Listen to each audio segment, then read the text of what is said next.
Une économie à l'arrêt, une soif de vengeance, une diplomatie et des libertés en souffrance. Ce sont les propos relayés par le média français Marianne.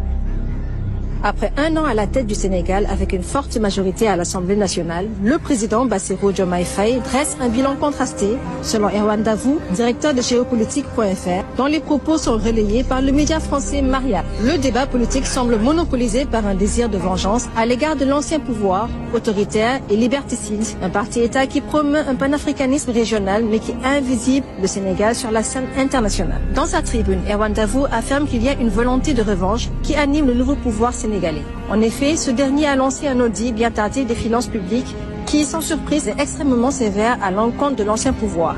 Davout s'interroge sur l'objectivité du rapport de la Cour des comptes. C'est une version non signée par tous les présidents de chambre qui a été présentée au public en février 2025, tandis que le rapport officiel, remis en décembre, est resté confidentiel. Pour quelles raisons ?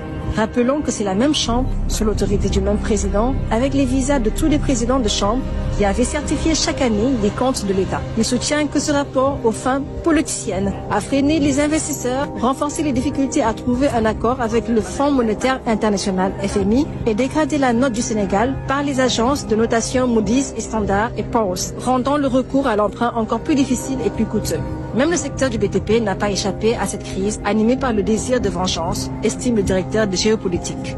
La voix du Sénégal ne se fait plus entendre. Sur le plan international, la voix du Sénégal, traditionnellement l'une des plus influentes sur le continent africain, grâce à l'excellence de sa diplomatie et à ses chefs d'État emblématiques, est désormais quasiment inaudible. On se souvient par exemple que c'est le président Macky Sall qui a obtenu que l'Afrique soit représentée au G20, ou encore son rôle actif dans le dénouement de crises intra-africaines.